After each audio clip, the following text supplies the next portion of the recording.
E eu acho que por muito tempo, setores importantes da sociedade não viam o poder que o voto tem e o poder transformador que a representatividade pode ter, né? De segmentos que não estão naqueles espaços, mas muitas vezes na sociedade são a maioria, como as mulheres, a população negra. O voto, sem dúvida nenhuma, é branco, né?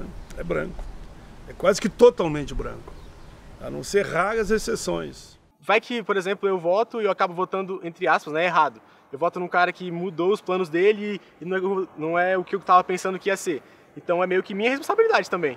Se você tem uma pessoa dentro dessa instância, dentro do parlamento, que possa defender seus direitos, possa escrever lei, propor lei, pode rebater informações, isso é o verdadeiro direito da cidadania. Então, eu acredito que o direito ao voto é essencial, é uma forma de a gente fazer parte da tomada de decisão, eleger nossos representantes. Na realidade, o voto no Brasil sempre existiu.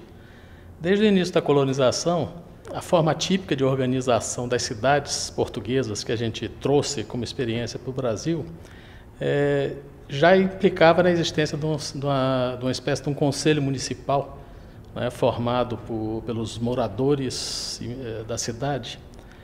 Eram chamados durante muito tempo dos homens bons. Homens bons são os eleitores e os eleitos que têm posses, que têm força econômica, poder político, prestígio social. Isso significa dizer que a maioria absoluta da população brasileira estava afastada de todo o processo de escolha dos seus representantes.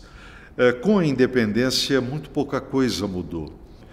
Era uma monarquia constitucional, e isso já era um avanço.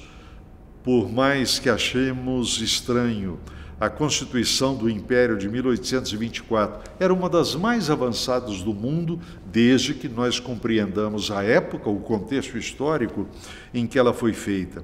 Mas a participação política, como sempre, é excludente por definição. As mulheres não participam de qualquer maneira. Então aí você já exclui metade da população. O pobre, realmente, o pobre que não tem nada, não participa. Não existia voto secreto.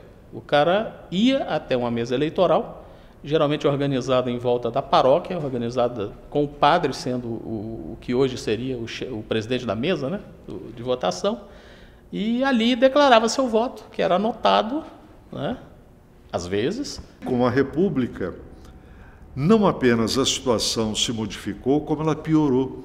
O número de eleitores brasileiros na chamada Primeira República, que é, por definição, uma república oligárquica, diminuiu em relação ao que nós tínhamos no Império. Os analfabetos foram eliminados do processo eleitoral, num país em que quase 90% da população era formada por iletrados. Da mesma forma, as mulheres não votavam, embora não houvesse na Constituição de 1891 uma proibição explícita do voto feminino. Na verdade, a ideia de cidadão era entendida apenas como algo inerente ao homem.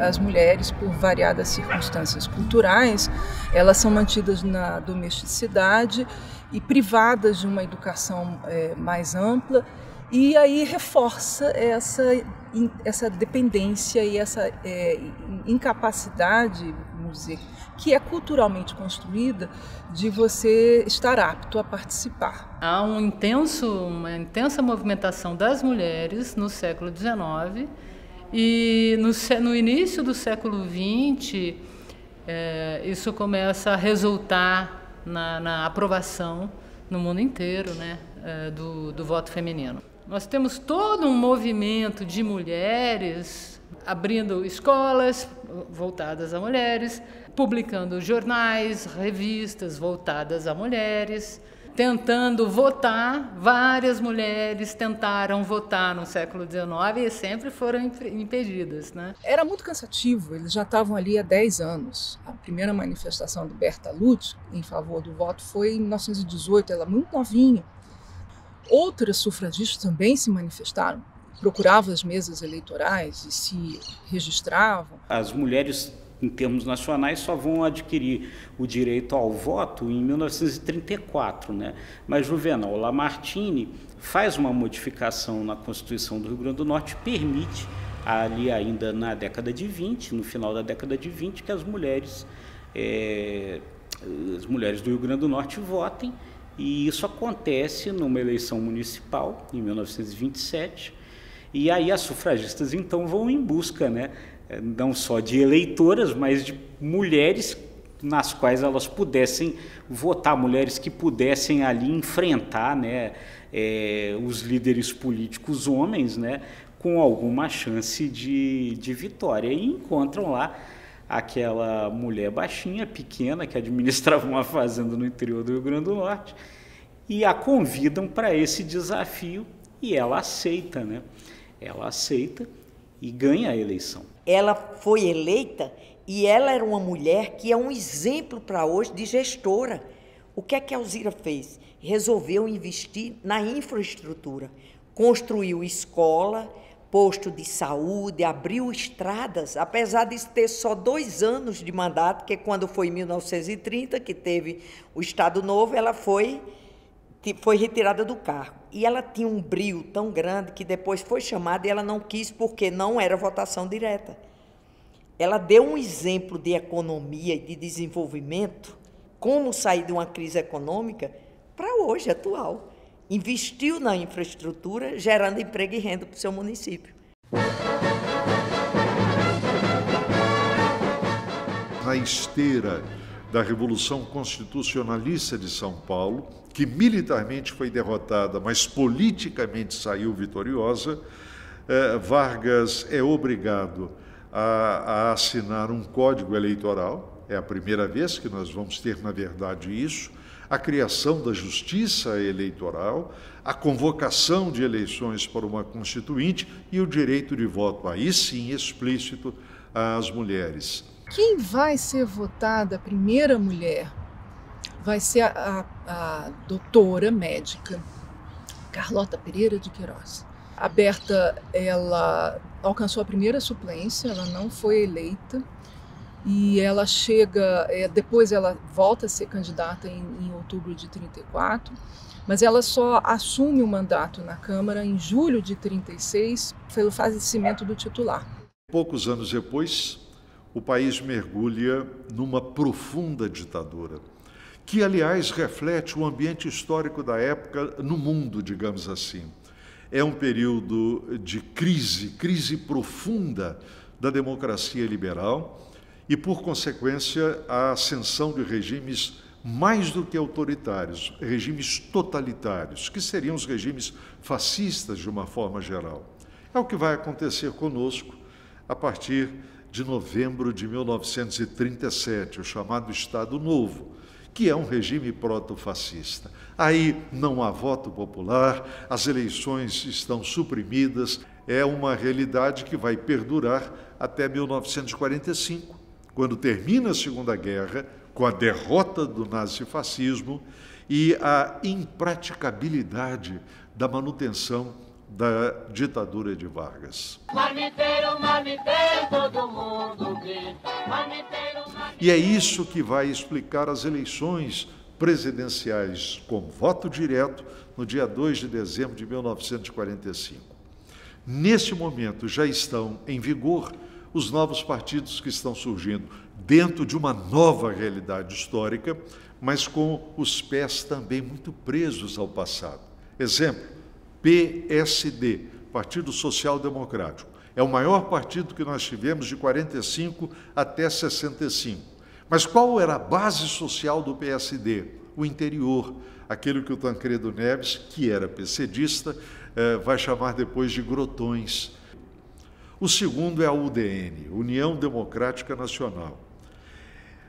Não é fácil a gente promover um reducionismo para explicar esses partidos, mas a UDN é fundamentalmente um partido de classes médias urbanas, que vai ter em Carlos Lacerda a sua expressão máxima.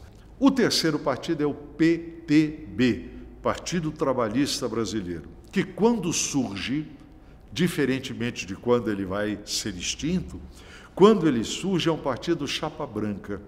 Então Vargas cria o PTB, primeiro para abarcar essa nascente classe operária urbana brasileira e impedir que essa nascente classe urbana se sentisse atraída pelo Partido Comunista. Salvo o PCB, que vivia na clandestinidade e se manteve, por outros motivos, imaginando a Revolução. Mas o partido tradicional brasileiro, você teve exemplos históricos de que você extinguia por um decreto. Né? Mesmo partidos que tiveram até uma vida razoavelmente longa na democracia brasileira, que foram os partidos que surgiram com a redemocratização de 1946. Por que é que você nunca consolidou partido? Porque o nosso sistema eleitoral não fortalece partido. Ele incentiva a celebridade, o homem que tem voto, aquele que tem o capital. E aí não importa o partido.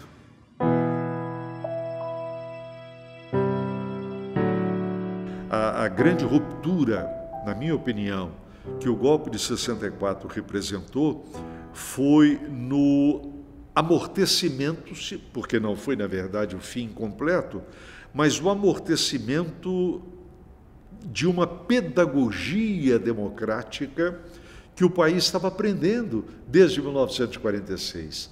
Então, nesse sentido, pelo menos durante os 10 primeiros anos do regime militar, quando o Congresso funcionou, na maioria absoluta das vezes, mais emasculado, porque o parlamentar, deputado ou senador que ousasse falar mais alto e de uma forma mais incisiva era cassado, tinha os seus direitos políticos suspensos.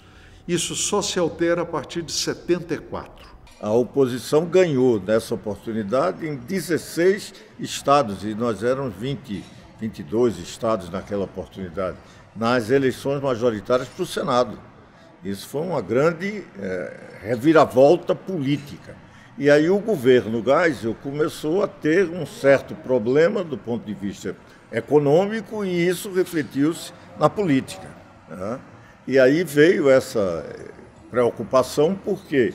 Porque voto sempre tem muito a ver com a economia.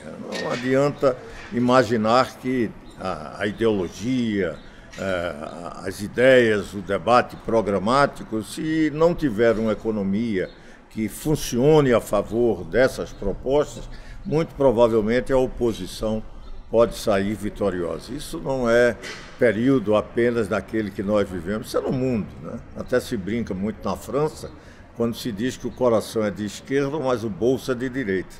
A partir da eleição de 74, o Senado assume o protagonismo dessa grande discussão política, desse grande debate, que vai culminar com o fim do regime militar. Não por acaso, com algumas exceções, como Ulisses Guimarães na Câmara dos Deputados, as grandes figuras que vão liderar o processo de construção da abertura estavam no Senado, tanto na oposição quanto na situação, porque alguns senadores situacionistas compreenderam que era impossível a manutenção daquele estado de coisas. As diretas já era um nome que simbolizava toda uma luta contra o regime militar. Ali já não era mais só as diretas. Tanto é verdade que com a derrota, mesmo com a derrota, o processo continuou, as manifestações continuaram e até aumentaram e ali decretou o final efetivo do regime.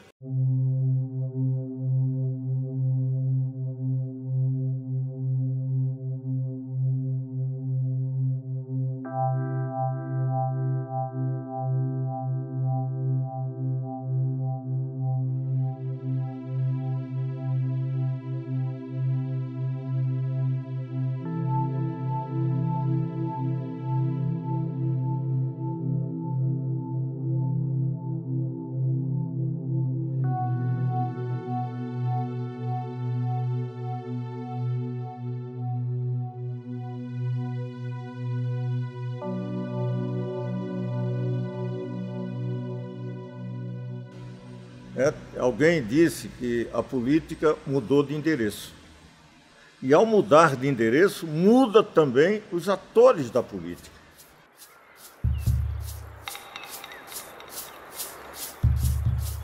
Eu penso que eu sou resultado dessa resistência, dessa luta, desses anseios, dessa motivação que fez com que o movimento indígena, as organizações, as comunidades e as nossas lideranças indígenas pensarem que era a hora de lutar também pela uma representação política.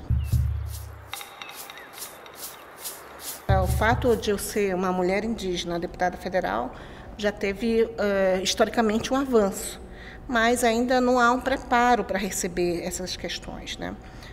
Nos veem como pessoas que não conhecem a própria legislação, a própria forma com que o Estado se organiza, nos coloca numa situação que não importa a nossa opinião, né? Porque ou nós só sabemos de questão indígena, não é bem assim, nós sabemos de tudo também, de outros pontos que vão além da questão indígena em si. No primeiro momento que se viu falar do coronavírus, já deveria ter um plano de enfrentamento claro, pelo menos até mesmo para os povos indígenas. Eu fui uma das que propôs um diálogo rapidamente com setores do governo que trabalham com a questão da saúde indígena.